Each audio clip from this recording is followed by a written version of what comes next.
सिंध जो पैरस सजंदड़ हैदराबाद शहर हाणे सूंह ऐं सेबताई में उहो शहर नाहे रहियो जंहिंजी सूंह ऐं उसनाकियुनि जी हाक परे परे ताईं ॿुधबी हुई। अॼु त बसि हैदराबाद हिकु अजीब शहर बणिजी वियो आहे जितां न रुगो सुख ऐं शांती जे पखी परवाज़ कयो आहे पर मोहबत ऐं भाईचारो जेको हिन शहर जो वड़ हो सो बि माण्हुनि जे दिलनि मां ॼण त मोकिले चुको आहे।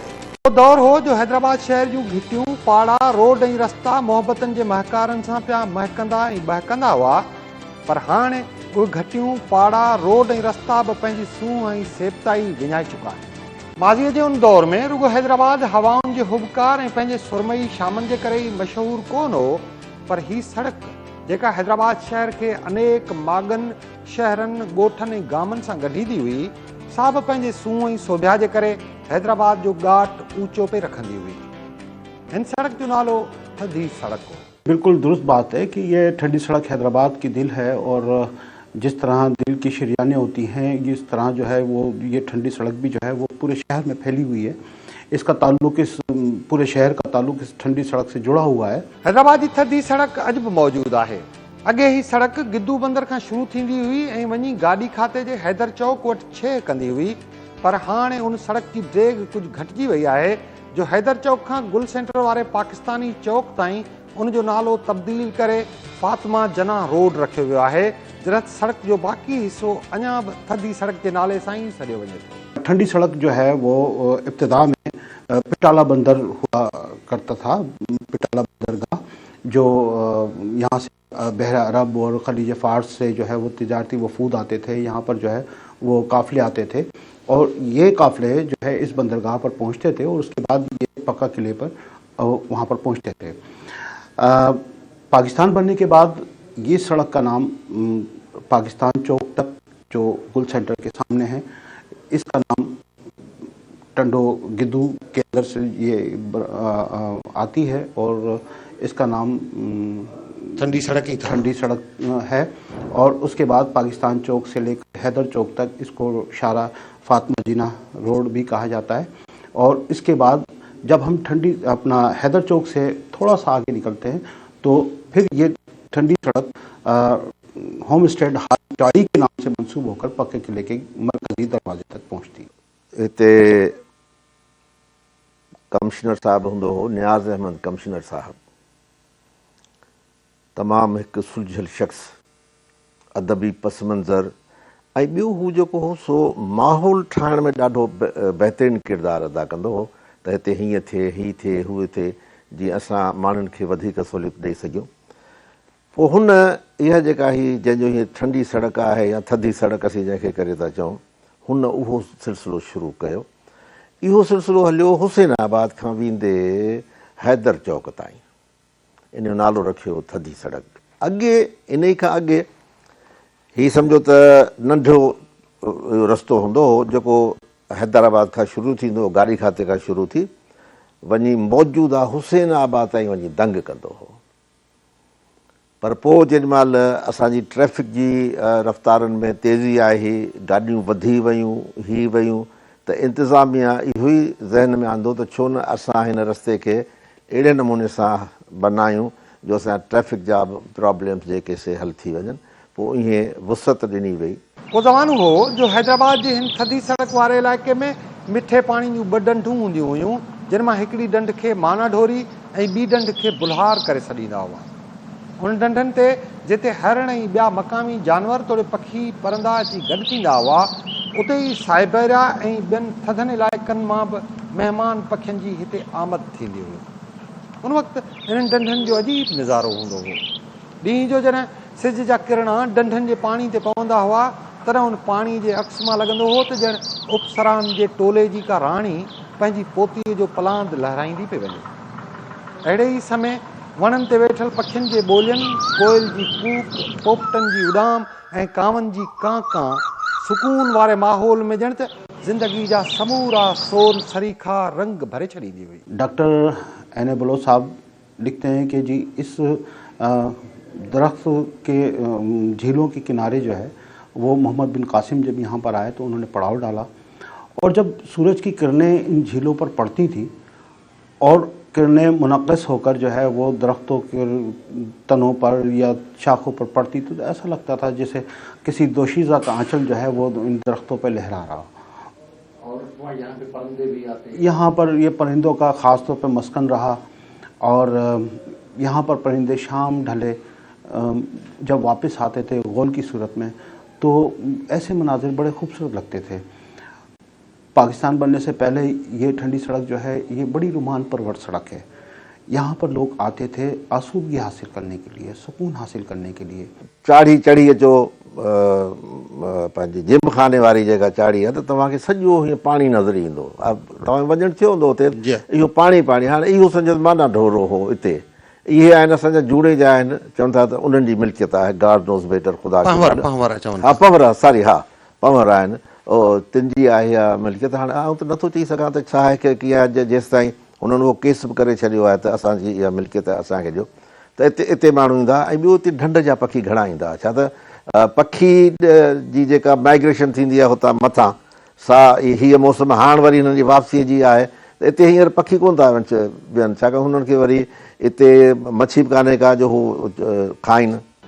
हैदराबाद जी थधी सड़क उन वक़्तु क़ाइमु थी जॾहिं कल्होड़नि हुक्मराननि जे ख़ासि मुलाज़िम दीवान गिद्दूमल अची हाणोके हुसैनाबाद वारे इलाइक़े में पंहिंजी रिहाइश अख़्तियार कई हुई। दीवान गिद्दूमल कंहिं मुसाफ़िरी तां मोटियो हो ऐं जॾहिं हुन गिद्दू बंदर वारे इलाइक़े में फितरत जी सूह ॾिठी तॾहिं हू उन फितरती सूह ते छकनि थी पियो हो ऐं नेठि हुन पंहिंजी रिहाइश बि वरी उन इलाइक़े में अख़्तियार कई ऐं ईअं ई हीउ इलाइक़ो संदसि नाले पुठियां सॾजणु लॻो। गिद्दू बंदर जो हीउ इलाइक़ो अॼु बि संदसि नाले सां सॾियो वञे थो। हालांकि हाणे न त उहो गिद्दू बंदर रहियो आहे ऐं न ई वरी हिन इलाइक़े जी उहा सूह बाक़ी बची आहे जंहिं सूह जे सहर उन वक़्त जे गिद्दूमल जहिड़े माण्हू खे मोहे विधो। 1819 में दरिया सिंध ने अपना रुख बदला जब हैदराबाद में बहुत शदीद ज़लज़ला आया। उस ज़लज़ले की सूरत में ये दरिया ने जब अपना रुख मोड़ कर जो है इस तरफ मगरिब की तरफ पक्का किले से मगरिब की जानिब बहने लगा, तो यहाँ पर जो है वो कश्तियों के ज़रिए जो है वो तिजारती काफ़िले जो है वो न सिर्फ अंदरूनी सिंध बल्कि खलीज फ़ारस और बहर अरब के ज़रिए जो है वो काफ़िले जाते थे और तिजारती माल यहाँ पर आता था। बंदरगाह कायम होने के बाद यहाँ पर जो है वो तरक्की हुई थोड़ी सी, और मीरों ने ख़ास तौर पर इसको ख़ास तरक्की दी। मीरों ने जो है यहाँ अपना जहाज़राह कंपनियाँ कायम की। यहाँ पर जो है वो बहुत सारी सहूलतें जो है उनको फराहम की, जिनकी बिना पर जो है ये तरक्की करता चला गया बंदरगाह। थधी सड़क ते अॻे एॾी चहल पहल कान हुई जेका चहल पहल ऐं गोड़ घमसान अॼु हिन सड़क ते नज़र अचे थो।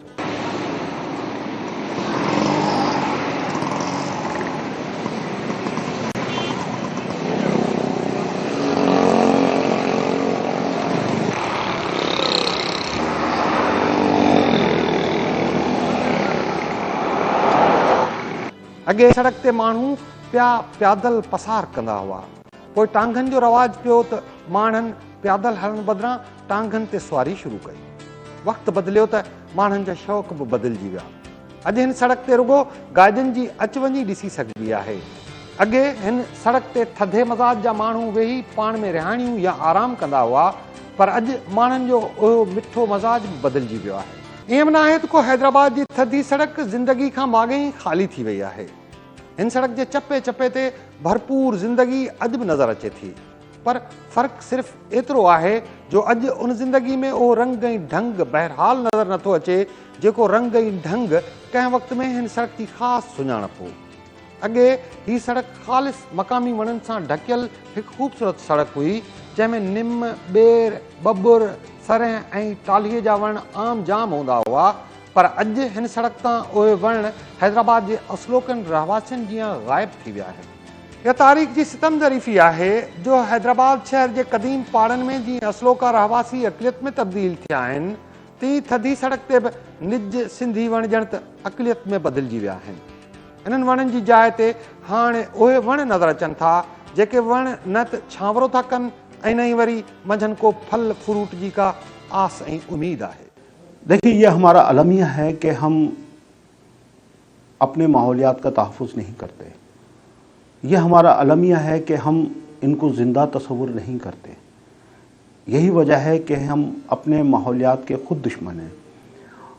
माजी में ठंडी सड़क बेर, बबोल, नीम, बड़, पीपल, जामुन और न जाने कौन कौन से अक़साम के दरख्तों से घिरा हुआ ये सड़क थी।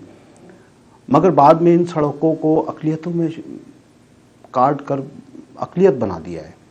अब ना यहाँ पर नीम के दरख्त हैं, ना बबोल के दरख्त हैं, ना बेर यहाँ पे मिलता है, ना जामुन के दरख्त मिलते हैं।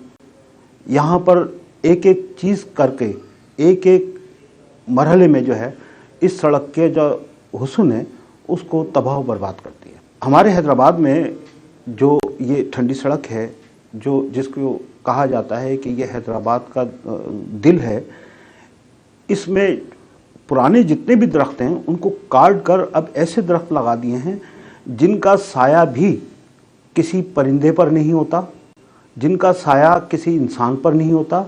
यहाँ तक कि वो अपने ही कदमों में शर्मसारी की सूरत में जो है वो खड़े हुए हैं।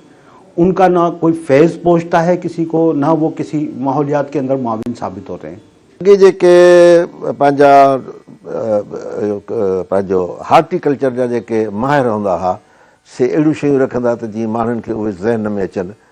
अहिड़ा वण हुननि आंदा हूंदा जेके हीअं सिधा हुजनि, सिधा ऐं सम्झो त लेवल में उन्हनि खे रखी ऐं पोइ उहा वन ट्री पई नज़र अचे। हितां करे ॾिसां भाई हीउ त हिकिड़ो ई वण आहे, पर अॻियां वधंदो त वरी हुनखे ॿियो वण ईंदो। उतां जेकर ॾिसंदो यार हीउ त वन ट्री लॻो पियो आहे। हिते शायदि इहो आहे अनुमान मुंहिंजो जेको मूं चयो त उन्हनि ठाही हूंदी ख़ूबसूरती जे लाइ, इहो अची रखियो वेंदो। जेको फॉरेस्ट डिपार्टमेंट हो त उहे माण्हू आया जिन खे असांजे सिंध जा जेका बि यानी त ॿेलनि बाबति एतिरी ॼाण न हुई त कहिड़े इलाइक़े में कहिड़ा वण पोखजनि। उन जी जेका सम्झो त आब हवा आहे, पाणी आहे, सभु कुझु आहे, हीअ आहे। पोइ हुननि खे जेको बि आयो बाबा हाणे इहो वणनि पोखण वारो ॾींहुं आहे, जेको बि उन्हनि खे वण मिलियो सो खॾ खोटे ऐं पोखे अची त हलो बाबा हलो असां इहो एतिरा सां ॿूटा लॻाए छॾियासीं। इन करे अक़लियत में हा हा, तंहिंजे करे असांजा उहे वण जेके आहिनि, बबुर आहे, बबुर में बि तासीर तमामु सुठी आहे, निम आहे। हिकिड़े दफ़े इहे वेठे दोस्तनि में वेठासीं त कंहिं चयो त अमेरिका वञा के आया हुआ हार्टिकल्चरिस्ट आया हुआ जिन इहो ॾिठो फॉरेस्ट जे हिन में, त चयो त हीउ वणु कहिड़ो आहे, हुनखे ॿुधायो त हीउ निम आहे। चए पोइ असीं वापसि था वञूं। छो? तव्हां वटि हेतिरो सम्झो त क़ीमती वण आहे, असां वटि हुजे त अलाए असीं हिन मज़ा छा करे वठूं। पोइ हुन हमरा इहा ॻाल्हि सची कई। कीअं कई? छाकाणि त ॿुधो अथमि त इन यूनाइटेड स्टेट्स में निम आहे ई कान्हे का, छाकाणि त हुनखे उहा क्लाइमेट नथी मिले। तंहिंजे करे त निम जेका आहे ऐं बबर जेको आहे सो ख़ासि अहमियत जा हामिल आहिनि। अचो त पाण थधी सड़क ते अॼु जे जदीद साइंसी दौर जे मशीनी ज़िंदगीअ जी नब्ज़ ते हथु रखूं। हिन वक़्तु पाण रोज़ानी काबिश ऐं KTN जे हैदराबाद वारी ऑफिस खां निकिरी डिफेंस प्लाज़ा वटि थधी सड़क जे उन हिसे ते बीठल आहियूं जिते हीअ सड़क हैदराबाद शहर जो रुख़ रखे थी। हिननि ते डिफेंस प्लाज़ा में ज़िंदगी जा समूरा वहिंवार ॾिसण में ईंदा। हिते माण्हू रहनि था त पंहिंजो कारोबार बि कनि था। डिफेंस प्लाज़ा वटां ही लिंक रोड पाण खे काविश ऐं KTN ऑफिस खां घुमाईंदो तारिक रोड ते वठी वेंदो, जिते थधी सड़क ॾांहुं वेंदड़ रस्ते जो इशारो बि मौजूदु आहे। ही रोड पोइ लियाकत रोड में वञी दाख़िल थींदो, जितां जेकॾहिं पाण सिधो शहर ॾांहुं रुख़ कंदासीं त इहो रोड वरी बि पाण खे थधी सड़क तरफ़ ई वठी ईंदो। पाण उन तरफ़ नथा हलूं ऐं शहर तरफ़ ई रुख़ था करियूं। टंडे माही माहण ॾांहुं वेंदड़ रस्ते जे पासे में अवां ॾिसो त पोस्ट मास्टर जनरल जी आलीशान ऑफिस जुड़ियल आहे। हितां ई वरी थधी सड़क जो कमर्शियल इलाइक़ो शुरू थिए थो। इन रस्ते सां सिविल लाइन्स जा ख़ूबसूरत बंगला बि आहिनि। सड़क जे ॿिए तरफ़ माना ढोरी ढंढ वारो इलाइक़ो आहे। सड़क जे उन पासे पहवर ॻोठ जी पंपिंग स्टेशन बि आहे। सड़क जे ॿिन्ही पासनि ॾांहुं अव्हां खे ज़िंदगी मुख़्तलिफ़ तरीक़नि सां नज़र ईंदी। हिकु पासे आलीशान इमारतूं त वरी ॿिए पासे ॻोठाणी ज़िंदगी। सड़क जे उन तरफ़ झंग जो हिकु वॾो हिसो, गंदे पाणी जो वॾो तलाउ, झंग में चरंदड़ माल मता ऐं हथनि सां कपिड़ा धोईंदड़ पुरियत माण्हू। मोहबत जी निशानी तौरु कंहिं वण जे थुड़ ते लिखियल आई लव यू। थोरो हिते बीहूं था ऐं मोहम्मद उर्स पंवर नाले हिन हमराह खां थधी सड़क ऐं संदसि ॻोठ जा हाल अहिवाल मालूम कंदा था हलूं। साईं असल में हिनखे गिद्दू बंदर चयो वेंदो कंहिं ज़माने में। गिद्दू बंदर हूंदो, ही तमामु वण हूंदा, एॾी जो आसास हूंदो, छांव हूंदी, सॼो हैदराबाद जो माण्हू हिते आराम करण ईंदा ऐं हिते कुर्सियूं ठहंदो, ताज़ो पाणी वहंदो हिन ॿिन्ही रोडनि सां। शहर जा माण्हू पहिरें पार्क मथे हूंदो, उहो बि हाणे ख़तमु थी वियो हलियो। इहो पहिरें पार्क माण्हू ईंदा, पोइ तफ़री कंदा हुआ। अॻे विक्टोरिया गाॾियूं हलंदियूं, टांगा वांगा इहे हलंदा हुआ, रिक्शा पोइ आया आहिनि। त असां मुंहिंजी माना बचपन मुंहिंजे बाबे ॾाॾे जो असां हिते ई रहियो आहे। माना 1875 खां वठी असां वटि जेको सबूत आहे त असां नवाबनि सां ताजपुर वारनि सां असांजी भाईवारी आहे हिन ज़मीन में, उहो रजिस्टर बि आहे। अच्छा, ही माना ढोरी ढंढ हूंदी हुई अॻ में? माना ढोरी जीअं हिकिड़ो वाह जो क़िस्म हूंदो आहे, खॾ हूंदी आहे, पोइ हुन मां पाणी हलंदड़ पाणी हुनखे ढोरी चइबो आहे। बिछल पाणी हूंदो आहे न उनखे ढोरी, माना ढोरी। तव्हां चयो पिया त अॻ में हिते नार वहंदो हो? हा, इहो पाणी हितां खणी मथे छावणी खे ॾींदा हुआ, छो त हीअ वाटर सप्लाई तनी कोन हूंदी। इन ढोरी मां पाणी खणी मथे कंटोनमेंट इलाइक़े जो छावणी आहे मथे, उनखे पाणी ॾींदा हुआ। नार था वही मतिलबु अञा ताईं निशान आहिनि, तव्हां खोटींदो अंदरि अंदरि सिरंग आहे हिन ज़मीन में। पाणी उन नार ज़रिए वेंदो? हा, हिते बि नार चढ़ंदो, हुते ॿियो नार रखियलु हूंदो, छो जबल मथे आहे न, उहो खूह न ऐं इहे छा ढके छॾियो अथनि, उनखे पाणी मथे वेंदो छावणीअ में। इन हीअ जेका रोड आहे इन जे ॿिन्ही पासे जेको ही वाही निकितल आहे, इहा बि पाणी खणण जी वाही? इहा छा आहे त अॻे हिन ते वाही कोन हुई, अॻे ही सिंगल रोड हूंदो, जेको विच में फुटपाथ ॾिसो था न, इहो रोड हूंदो। हिन पासे ॿिन्ही पासे आसास हूंदो, वण हूंदा हुआ। पोइ जॾहिं हिन ठंडी सड़क रखियो वियो त रोड खे हुन पासे बि वधायो, हिन पासे बि वधायो। ऐं हीउ पाणी जो हीअं कढनि था न, इहो ख़ासि करे सेम जो पाणी था कढनि। ऐं ॿियो जेको डिफेंस जो पाणी अचे थो किथां बंगलनि में, उन करे इहो डिफेंस जो पाणी सोबे ने माना ढोरीअ जे मैदान में छॾे थो वञे। ऐं हीअ असल में पुराणी लैंडिंग ग्राउंड छॾींदा आहिनि। हीअ मैदान जेको आहे रिकॉर्ड में लैंडिंग ग्राउंड माना फौजी अॾा लहंदा हुआ हिते। 1875 नक्शे में हिन जो वजूद ई कोन्हे। 1885 खां माना पहिरीं रेस कोर्स ठहियलु आहे, माना नक्शनि में ॿियो टियों सॼो सबूत आहे। हाणे हिन सड़क जा हाल छा आहिनि? हाणे हाल इहा आहिनि कि असीं ॾिसूं था त असांखे रोअण थो अचे त जेको हिते माण्हू आसास कंदा त हींअर धप मच्छर ऐं एॾो आहे जो आउं सम्झां थो इंतिज़ामिया लाइ छा थी करे, हिन को केॾां था पैसा वञनि, केरु थो खाए, का ख़बर कान थी पए असांखे। हीअ ॾिसो, पाण हाणे स्टेट बैंक ऑफ पाकिस्तान जे हैदराबाद में क़ाइमु ब्रांच खां थींदा अॻिते पिया वधूं। हीउ जेम खानो अची वियो जिते शहर जा अमीर तरीन माण्हू अची वक़्तु गुज़ारींदा आहिनि। जेम खाने जे साम्हूं गुल सेंटर वारो कारोबारी इलाइक़ो आहे। हिते रोज़ानो लखें रुपयनि जो कारोबार थिए थो। हीउ पाकिस्तान चौक आहे जंहिंखे गुल सेंटर चौक बि सॾियो वञे थो। गुल सेंटर वटां 4 रस्ता निकिरनि था। हिकिड़ो रस्तो थधी सड़क ॾांहुं वञे थो, ॿियो रस्तो सदर ॾांहुं मोड़ खाई अॻिते निकिरी वञे थो, टियों रस्तो हिल टॉप चाढ़ी ॾांहुं थो वञे ऐं चोथों रस्तो वरी मक्की शाह तरफ़ हलियो थो वञे। और ॾिठो त कीअं न स्टेट बैंक वटां थधी सड़क वकड़ खाई चाढ़ी तरफ़ थी वधे। अॻे जॾहिं सिंधू दरिया खे अञा बंदि न ॿधा विया हुआ, तॾहिं दरिया जो पाणी आब कल्याणी जी मौसम में उथल खाई हेसि ताईं अची पहुचंदो हो ऐं जेकॾहिं पाणी अञा वधीक हूंदो हो तॾहिं उहो पाणी वञी गाॾी खाते ताईं दंग कंदो हो। उन करे अॼु बि उन इलाइक़े खे वेस्ट कच्चे जे नाले सां ई सॾियो वञे थो। वेस्ट कच्चा का जो रास्ता है, कच्चा जो इलाका कहलाता है, वो दरिया से मुल्हका इलाका कहलाता है, जिसका मकसद ये होता है कि अगर दरियाए सिंध में सैलाब आ जाए या पानी नुकसान पहुंचाने के लिए आबादी में दाखिल हो जाए तो उसको रोकने के लिए जो है वो उन कच्चे रास्तों पर, कच्चे इलाकों में जो है वो पानी को छोड़ा जाता है ताकि आबादी को नुकसान ना हो। इसलिए पक्का किले से जो मगरिब की तरफ इलाका है उसको वेस्ट कच्चा कहा गया। और ये वेस्ट कच्चा जो है वो आज भी हमारे जो है खातों में, हमारे जो रेवेन्यू बोर्ड के जो नक्शे हैं उसमें वेस्ट कच्चा के ही नाम से जो है वो लिखा और पढ़ा जाता है। 84 आयासीं त जिम खाने जे साम्हूं प्रेम पार्क हूंदो हो, जिते हींअर कंस्ट्रक्शन थी पियूं आहिनि, डिजिटल इहे फलाणा ब्रोस्टेड वग़ैरह वग़ैरह थिया आहिनि। पोइ उते जेको आहे सो प्रेम पार्क हूंदो हो ऐं माण्हू अची वेहंदा हुआ, सिजु लहंदो हो त थधी हवा जेका दरिया जी आहे उहा लॻंदी, माण्हू ख़ुशि थींदा हुआ। ऐं इहो ई प्रेम पार्क आहे असांजी थधी सड़क जे हिन भरिसां ई साॼे पासे। त हिते रेडियो जा बि असांजा उते प्रोग्राम थिया हुआ, जेके सालगिरह मल्हायूं वयूं हुयूं, कुझु सालगिरह उते बि मल्हायूं वयूं। गुल सेंटर वटां फातिमा जना रोड शुरू थिए थो। उन रोड ते बि कारोबारी सरगर्मियूं थियनि थियूं। हिन हंध ते न रुगो ज़िले काउंसिल जी ऑफिस क़ाइमु आहे, पर ज़िले काउंसिल जा फ्लैट्स ऐं दुकान बि जुड़ियल आहिनि। हिते ई दुनिया खे राब्तनि सां ॻंढींदड़ PTCL जी रीजनल ऑफिस क़ाइमु थियल आहे। गॾो गॾु खज़ाने ऑफिस ऐं उन जे भरिसां सीशन कोर्ट जी तारीख़ी इमारत बि मौजूदु आहे। रोड जे हुन पासे वेनस सिनेमा जी जाइ ते हाणे पाण खे हिकु घण माड़ इमारत ठहियल नज़र अचे थी। उन जे पासे में नेशनल बैंक जी रीजनल ब्रांच ऐं उन जे पासे में वरी बम्बीनू सिनेमा अॼु बि क़ाइमु आहे। ही SSP चौक अची वियो, जितां अॻूणी थधी सड़क ऐं हाणोको फातिमा जना रोड शाहराह मीरा मोहम्मद शाह में दाख़िल थिए थो। हिन सड़क ते बि हाणे सिक्योरिटी जे ख़दशनि सबबि बैरियर लॻाया विया आहिनि। ही सिंध यूनिवर्सिटी जो ओल्ड कैंपस आहे, जेको अॻे न्यू विद्याला स्कूल सॾिबो हो।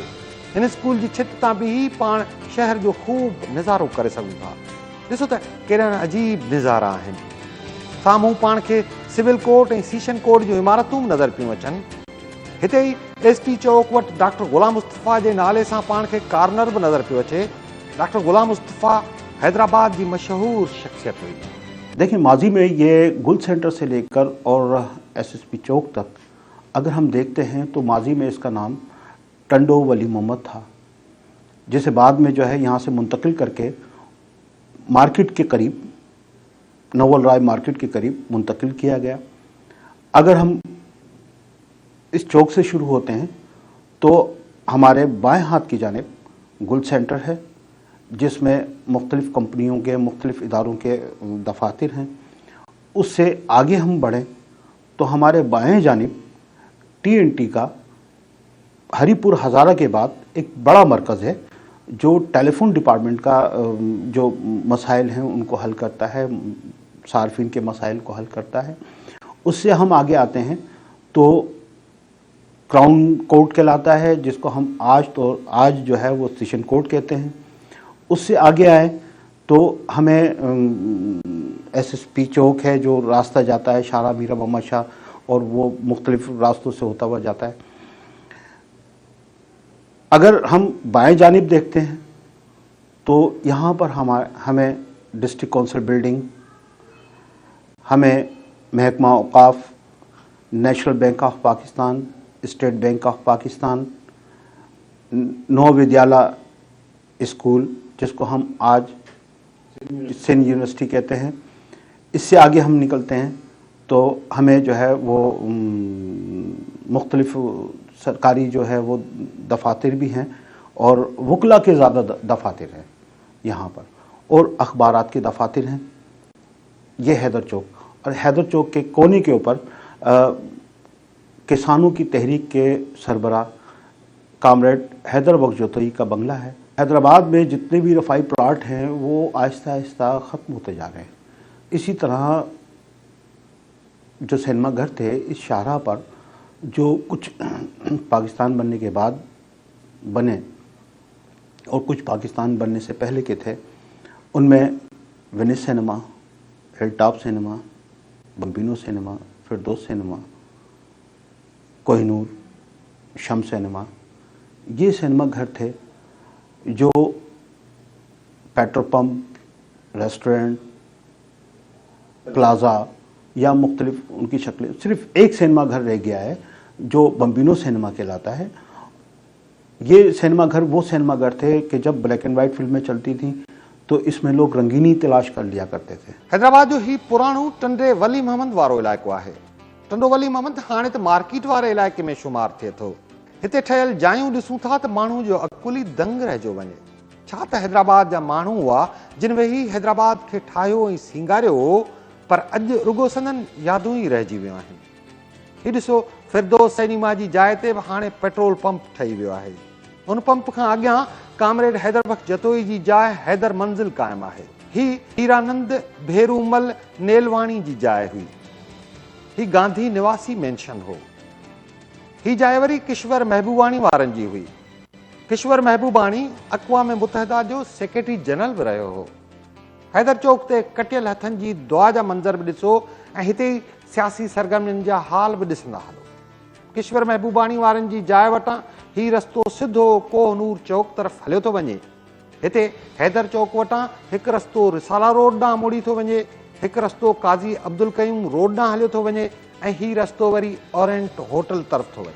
इहा ओरेंट होटल हैदराबाद जे काज़ी ख़ानदान जी मिल्कियत हुई।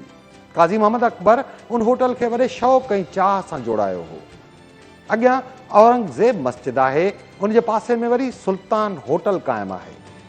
अॻियां ही रस्तो पके किले तरफ़ पियो वञे जिते मुखी हाउस ऐं होम स्टेट हॉल क़ाइमु थियल आहिनि। टंडो वली मोहम्मद हो दादू जा रईस हिकिड़ो हो वली मोहम्मद ख़ान। ही साम्हूं आहे हिते पंहिंजे ही जेको डीलदास क्लब जो जेको राइट साइड वारो ऐं पोयों जेको हिसो आहे, even with in cantonment area में बि उहो हिसो हूंदो हो।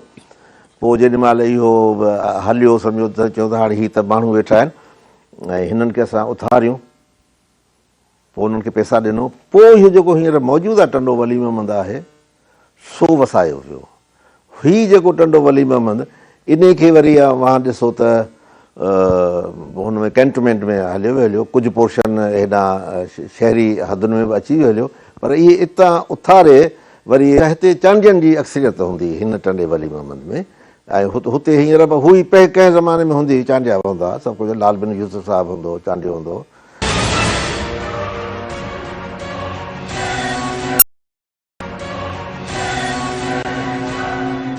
ओरेंट होटल वारे रस्ते ते असांखे हिकु अहिड़ो अख़बार फ़रोश बि नज़र ईंदो जेको बेरोज़गार नौजवाननि लाइ उमेद जो हिकु ॾीओ आहे। हू पंहिंजे स्टॉल ते उहे इश्तिहार बि रखे थो जिन में नौकिरियुनि जी आछ थियल हूंदी आहे। हिन अख़बार फ़रोश सां सिंध जे मुख़्तलिफ़ इलाइक़नि जा नौजवान सदाईं राब्ते में रहनि था। अखबारों का आसामियाँ जितने भी आती हैं वफाकी इदारे की, सिंध गवर्नमेंट की, वो यहाँ से मिल जाती हैं। लोगों को परेशानी नहीं होती, बेरोजगार आते हैं उनको जो है ना सारी चीज़ मिल जाती है एडवांस। और कहाँ से लोग आते हैं? सक्कर तक आते हैं, तकरीबन सक्कर तो इस्लामाबाद से कॉल आती है, यार आप फलाने जगह जाओ, वहाँ से जो है ना आप आसामी है वहाँ से वो जो मेरे पास फैक्स कर दो। जो इस्लामाबाद में बैठे हुए हैं सिंध के लोग, वो बोलते हैं मेरे पास फैक्स कर दो, वो आसामी वहाँ मिलेगी आपको। लोग बाग आते हैं पुरानी मांगने आते हैं, यार पुरानी जो फलाना काबिश में आई थी वो हमें दे दो यार, आप जितने पैसे लोगे हम दे देंगे, हमें काम है ये, मैं उनको देख के देते। मेरे पास रिकॉर्ड मौजूद है कम से कम 8-9 साल का, वो दे देता हूँ। अच्छा, आपका भी गुजर सफर होता है और लोगों का काम भी हो जाता है? यहाँ आते मिठाई के डब्बे लेके आते हैं, यार हमारा काम हो गया, यार आपकी मेहरबानी, ये वो। जिसमें मेरिट हो, मेरिट पे अगर कामयाब हो तो वो अच्छी बात है, बाकी तो तुम्हें पता है कि क्या होता है क्या नहीं होता है। पाण हाणे थधी सड़क जे हैदराबाद वारे पासे खे छॾे गिद्दू बंदर वारे पासे ॾांहुं रुख़ था करियूं। हीउ सफ़र पाण उतां शुरू कंदासीं जितां पाण हिन सड़क जो सफ़र हैदराबाद ॾांहुं शुरू कयो हो। हीउ ॾिसो, हैदराबाद जी तरक़ी वारे इदारे HDA जो मुख्य दफ़्तरु आहे। हिन दफ़्तर खे कुझु वक़्त लाइ ज़िले नाज़िम जी ऑफिस बनायो वियो हो। हिते हैदराबाद जो पुराणो मंघनि वारो कल्चर असांखे नज़र ईंदो। हिते ई सिविक सेंटर बि क़ाइमु थियल आहे जंहिंमें बिल्डिंग कंट्रोल ऐं वासा समेत ॿियनि इदारनि जा दफ़्तर बि आहिनि। थोरो अॻियां मददगार 15 जो दफ़्तरु आहे ऐं GOR थाणो बि हिते नज़र पियो अचे। उन जे साम्हूं शहबाज़ बिल्डिंग क़ाइमु थियल आहे जंहिंखे अॻे 1 यूनिट बिल्डिंग बि छॾियो वेंदो हो। हिन इमारत में हैदराबाद रीजन जे मुख्य अमलदारनि जूं ऑफिसूं क़ाइमु आहिनि जिन में कमिश्नर, DIG ऐं DC हैदराबाद जूं ऑफिसूं बि शामिल आहिनि। हिते आऊं अव्हांखे 1 यूनिट बिल्डिंग जो पुराणो नक्शो बि ॾेखारींदुसि। अव्हां ॾिसो त उहो नक्शो केॾो ख़ूबसूरत हो, पर उन नक्शे तहत इहा इमारत जुड़ी न सघी हुई। इस शहबाज बिल्डिंग में मुतादिद जो है वो दफातर कायम है जिनमें anti corruption, live stock, information department, इसमें महकमा फूड, इसमें रेवेन्यू, इसमें एनिमल हस्बेंड्री, इस तरह एग्रीकल्चर, बेशुमार दफातर इसमें कायम हैं। इसी से आगे हम निकलते हैं तो मददगार 15 का दफ्तर है। उससे आगे निकलते हैं तो हमें सर्किट हाउस मिलता है। सर्किट हाउस में एक मंदिर है। उस मंदिर में जो है वो 2 मंदिर थे शाहरा पर, जिस पर हर साल मेला लगता था। एक गिद्दू बंदर में दरिया सिंध के किनारे और दूसरा ही सर्किट हाउस। तो लोग यहाँ पर आमदरफ्त बढ़ जाती थी उस दौरान।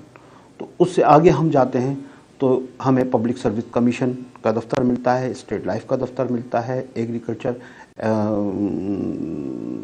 सीड का दफ्तर मिलता है, हमें एग्रीकल्चर का दफ्तर मिलता है, SRTC मिलती है जो अब ख़त्म हो गई है, नियाद स्टेडियम है। इसके अलावा डिस्ट्रिक्ट हेल्थ ऑफिस है, उससे आगे हम निकलते हैं तो हमें पाकिस्तान का सबसे बड़ा मेंटल हॉस्पिटल वो हमें मिलता है। उसी से 2 रास्ते निकलते हैं जो लतीफ़ाबाद नंबर 4 और ऑटोबान रोड पे जाता है। ऑटोबान रोड पे मुख्तलिफ सरकारी निजी इदारे और दफ़ातर कायम हैं। रानी बाग जो जेको हू गेट आहे ही न हू परियों गेट जेको आहे इते किलोरेन स्टेशन हूंदी हुई जेका गिद्दू चौक खां अॻियां दरिया मंझि हिकिड़ो फ्लोट हूंदो जंहिं ते पाणीअ जी छिकण जी मशीन रखियल हूंदी, उहा हलंदी हुई, पाणी उहो ईंदो हो ऐं उहो पाणी वरी इतां पास कंदो हो, उन में किलोरिन मिलाईंदा हुआ जो हैदराबाद खे साफ़ पाणी मिले। उन जी बि तव्हां हीअं ॾिठो हूंदो त के हीअं हिकिड़ी भित दीवार वांगुरु ठहियलु आहे, इहा इतां पास थींदो हो पाणी साफ़ थी। किले जे हेठां वरी हिकिड़ो तलाउ हूंदो हो, हींअर उते आहिनि इहे टायरनि जा दुकान वग़ैरह, इतां थी पोइ वरी मथे हुनखे चाढ़ींदा जेका किले मंझि टंकी ठहियलु आहे, ईअं साफ़ पाणी ईंदो किलोरिन वारो। हिन सड़क ते अॻिते सफ़र कंदासीं त असांखे शहबाज़ फ्लाईओवर पुल बि नज़र ईंदी। हुन पुल जे पासे में ख़ानगी स्कूल क़ाइमु थियलु आहे। हिते पुल जे हेठियां चौवाटो आहे। हिकिड़ो रस्तो कासिमाबाद ॾांहुं थो वञे, ॿियो रस्तो लतीफ़ाबाद ॾांहुं वेंदो जेको पाण खे ऑटोबान रोड ताईं वठी हलंदो। हितां हिकिड़ो रस्तो GR कॉलोनी तरफ़ बि वञे थो। पाण थधी सड़क वठी अॻिते वधंदासीं त वाट ते पाण खे सर्किट हाउस नज़र ईंदो जिते वज़ीर ऐं मुशीर अची आराम ऐं गॾिजाणियूं कंदा आहिनि। उनजे साम्हूं रानी बाग आहे जंहिंमें ईदगाह, ओपन एयर थिएटर ऐं चिड़ियाघर भी कायम थियल आहिनि। रानी बाग को अगर हम माजी की किताबों में खंगाल कर देखें तो ये कंपनी बाग था और उससे पहले जो है ये जंगलों से ढकी हुई अराजी थी, दरख्तों से ढकी हुई एक अराजी थी। यहाँ पर जो है वो मुख्तलिफ़ किस्म के बागात थे, फलों के दरख्त थे। जब अंग्रेज़ यहाँ पर आए तो उन्होंने अपनी फ़ौजियों के लिए यहाँ से खुराक हासिल की, यहाँ से फल हासिल किए, जिसकी बिना पर जो है इसको कंपनी बाग भी कहा गया। इससे पहले इसका नाम दास गार्डन था, मगर जब मलका बरतानिया की ताजपोशी हुई तो इसको क्वीन पार्क के नाम से जो है वो मंसूब किया गया, मगर इसको हमेशा ही रानी बाग के नाम से जो है वो याद किया जाता है। इसमें ईदगाह जब शाह फैसल यहाँ पर आए और उन्होंने यहाँ पर नमाज पढ़ाई तो उन्हीं के बादशाही मस्जिद की तर्ज पर जो है ईदगाह तामीर हुई। इस ईदगाह में जो है वो पंजगाह नमाज के साथ साथ ईदैन की सबसे बड़ा इज्तिमा हैदराबाद का होता है, जिसमें सरकारी अफसरान और हम हर ख़ास आम जो है यहाँ पर नमाज पढ़ता है। अॻे जेको रानी बाग हो सो हो हीअ जेका पंहिंजी रेलवे स्टेशन आहे इन जे साम्हूं हो। पोइ उहो वरी रानी बाग जो नालो हिते रखियऊं ऐं हीउ जेको बाग हो तंहिं ते वरी पंहिंजे मीर ग़ुलाम अली ख़ान टालपुर या अहिड़े नमूने सां हुनजो इहो बाग जो नालो रखियो त जेके मुसाफ़िर अचनि था या उन्हनि जूं गाॾियूं अञा कोन आयूं आहिनि उहे वरी अची हिते आराम कंदा, सभु कुझु कंदा, पर हींअर उहो बि ख़तमु थी वियो आहे। पोइ रानी बाग जो इहो नालो शिफ्ट थी वरी वञी होॾां पहुतो।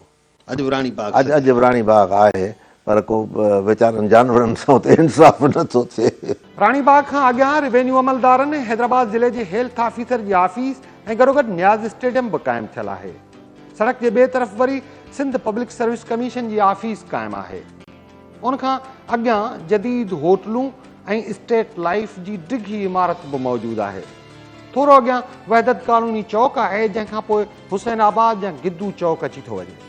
हिन इलाइक़े में सड़क वरी विरहाइजी वञे थी। उन सड़क जो हिकु हिसो ऑटोबान रोड ते त वरी ॿियो हिसो कोटवी तरफ़ हलियो थो वञे। हिते ई नफ़्सियाती बीमारियुनि में मुब्तला मरीज़नि जी इस्पताल बि क़ाइमु आहे, जंहिंजी पिणु हिकु जुदा तारीख़ आहे। हिते हिकु बस अॾो बि आहे जितां माण्हू हैदराबाद मां ॿियनि शहरनि तरफ़ सफ़र कनि था। कमिश्नर नियाज़ साहब ने जो है वो हैदराबाद में मुख्तलिफ तरक्याती काम कराए और मुख्तलिफ इदारे कायम किए।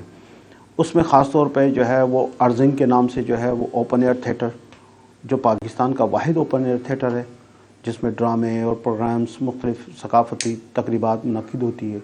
इसके अलावा दरिया सिंध के किनारे कश्ती की शक्ल का अल मंज़र के नाम से एक रेस्टोरेंट बनाया।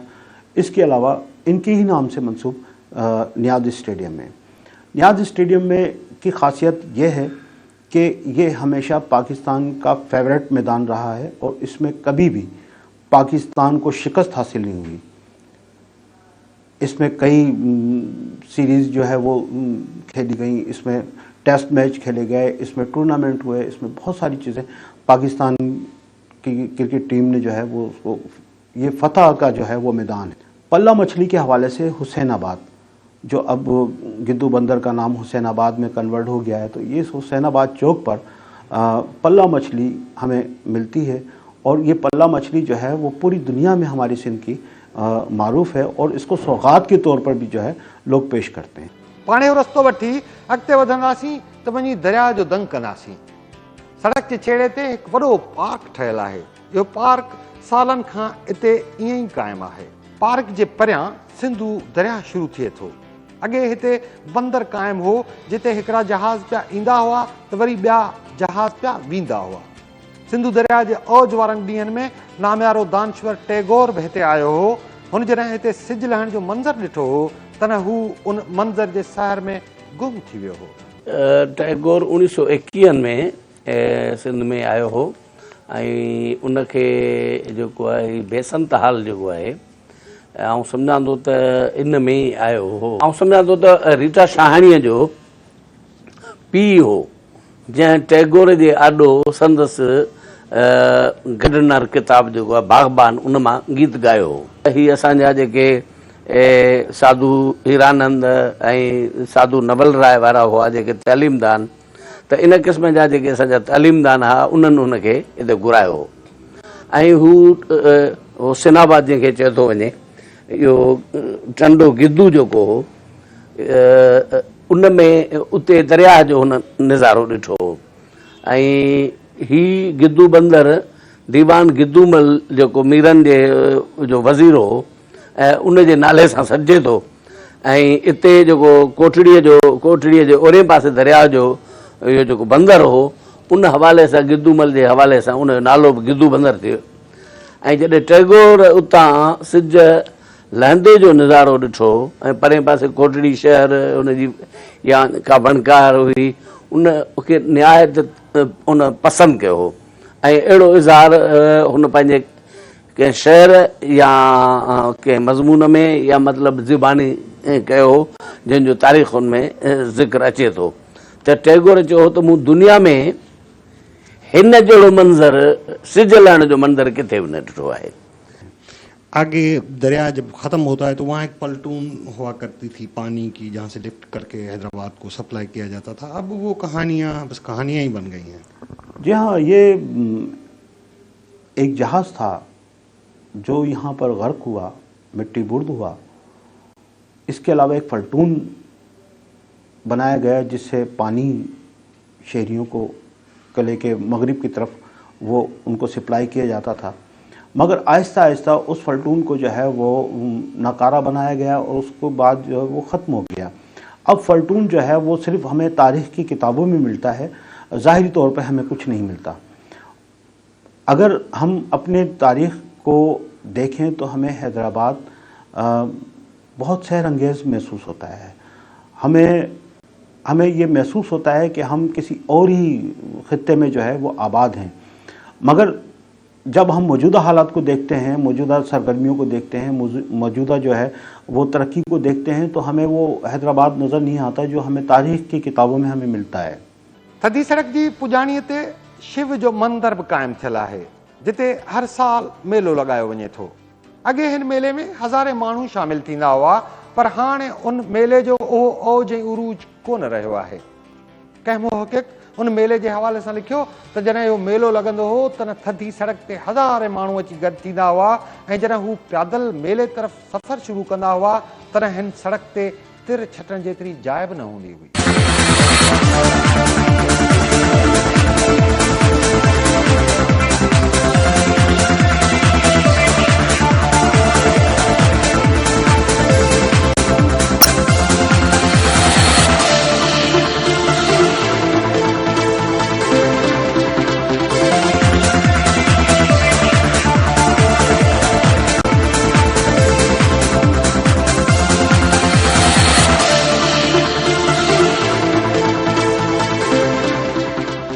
हिंदू धर्म जेको बुनियादी तौर सनातन धर्म आहे।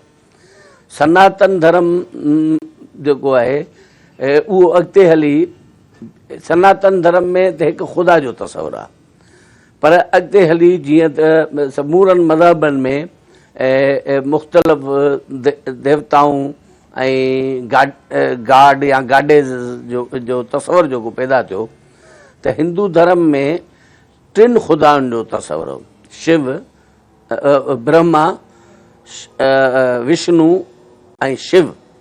ब्रह्मा माना पैदा कंदड़, विष्णु माना पालींदड़ ऐं शिव माना तबाह कंदड़ या नाश कंदड़। त शिव जी पूॼा कई वेंदी, देवता खे राज़ी कजे, उन लाइ शिवाला ठहंदा हुआ। हिकिड़ा त मंदर आहिनि, पर उहे ईअं डिघा जेके थियनि था, जेके मंदर, उन्हनि खे सिंध में शिवालो सॾियो वेंदो, यानी शिव जो मंदरु। सेवण शिव आस्थान, शिव जो आस्थान हो, हुते सेवण में शिवाला, तव्हांखे सन जे शहर में शिवालो नज़र ईंदो, हैदराबाद में गिद्दू बंदर जे हवाले सां शिवालो नज़र ईंदो, त उते उहे शिवाला मंदरु क़ाइमु थियल आहे शिव जे नाले सां, त करे उनखे उते शिवालो हूंदो हो। ऐं हैदराबाद में खोड़ शिवाला आहिनि, ऐं उते शिव पंथी या शिव जा पूॼारी जेके आहिनि, उहे त सभु हर को हिंदू शिव खे पूॼे थो, त उहे उते पूॼा कंदा आहिनि। हैदराबाद जी थधी सड़क अॼु बि मौजूदु आहे, पर उन सड़क जो उहो रोमांच ऐं सहर बाक़ी नाहे रहियो। हिन सड़क तां जिते पुराणा माग ऐं मकान मोकिलाए विया आहिनि, उते ई हिन सड़क जो हुस्न बि मेरांजड़ो थी वियो आहे। हीअ सड़क हैदराबाद शहर जी दिलि आहे। हिन दिलि में तारीख़ जा लखें दास्तान दफ़न थियल आहिनि। उन करे तारीख़ जे ॼाणू माण्हुनि खे ज़रूरु हिन सड़क जी तारीख़ खे कलमबंद करणु घुरिजे, त जीअं सिंध जो ईंदड़ नसुल बि हिन सड़क जे शानदार माज़ीअ खां वाक़ुफ़ु थी सघे।